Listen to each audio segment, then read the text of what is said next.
দর্শক, রাজধানীর বনশ্রীতে ব্যবসায়ীকে গুলি করে ২০০ ভরি স্বর্ণের লুটের ঘটনায় এখনো কেউ গ্রেফতার না হয় মানববন্ধন ও বিক্ষোভ করেছেন এলাকাবাসী। দর্শক, এ বিষয়ে আরো জানাতে যুক্ত হচ্ছেন সহকর্মী সুলতান মাহমুদ আরিফ।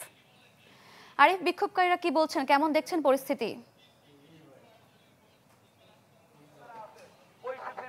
গত রোববার যে ঘটনাটি ঘটছিল বনশ্রীতে, অর্থাৎ গুলি করে স্বর্ণ লুট এবং তাকে প্রাণনাশের যে চেষ্টা করা হয়েছে যে ব্যবসায়ীকে, তার প্রতিবাদে কিন্তু এখন পর্যন্ত কাউকে গ্রেপ্তার না করায় তার প্রতিবাদে মূলত এলাকাবাসী এবং এখানকার যারা ব্যবসায়ী রয়েছেন তারা আজও মানববন্ধন করছেন এবং তারা বিক্ষোভ করছেন। অর্থাৎ যে অলংকার জুয়েলার্স যে অলংকার জুয়েলার্সের মালিক আনোয়ার, সেই প্রতিষ্ঠানের সামনে মূলত বিক্ষোভটি করছেন এবং যারা বিক্ষোভ করছেন তারা বলছেন যে সেদিন রাতে যারা মূলত অস্ত্র ঠেকিয়ে ব্যবসায়ী আনার উপরে হামলা করেছে তাকে সেই মোটরসাইকেলগুলোর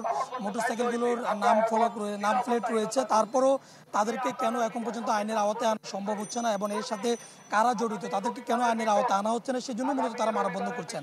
এবং ব্যবসায়ীরা বলছেন যে এমন একটি ঘটনায় একদিকে তারা আতঙ্কের মধ্যে রয়েছেন, যেহেতু ব্যবসায়ী এখন পর্যন্ত নিরাপদ না, পাশাপাশি এই ঘটনা ঘটার পর এখন পর্যন্ত যেহেতু কাউকে গ্রেপ্তার করা সম্ভব হয়নি, যার জন্য তাদের যে আতঙ্কের যে বিষয়টি সেটি আরও বাড়ছে।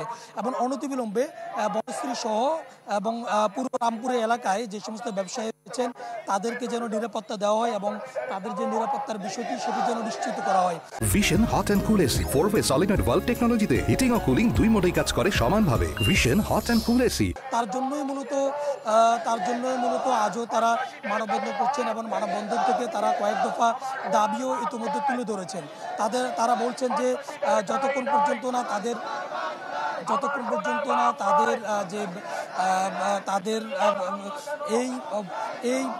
এই ঘটনার সাথে যারা জড়িত তাদেরকে আইনের আওতায় আনা হবে, ততক্ষণ পর্যন্ত তারা তাদের যে কর্মসূচি সেটি তারা চালিয়ে যাবেন।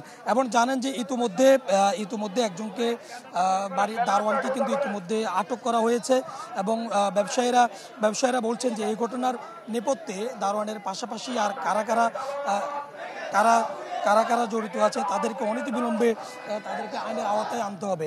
তবে কিছুক্ষণ আগে তারা তাদের সংক্ষিপ্ত সমাবেশের পর এখন তারা বিক্ষোভ সমাবেশ করছেন, মিছিল করছেন। তারা বলছেন যে যতদিন পর্যন্ত তাদেরকে আটক করা না হবে ততদিন পর্যন্ত তারা তাদের কর্মসূচি চালিয়ে যাবেন। বিক্ষোভ চলছে। সারিকা। আরিফ, ধন্যবাদ আপনাকে। দর্শক, রাজধানীর বনশ্রীতে ব্যবসায়ীকে গুলি করে ২০০ ভরি স্বর্ণ লুটের ঘটনায় এখনো কেউ গ্রেপ্তার না হয় মানববন্ধন ও বিক্ষোভ করছেন এলাকাবাসী। সেখানকার পরিস্থিতি জানাচ্ছিলেন সহকর্মী সুলতান মাহমুদ আরিফ।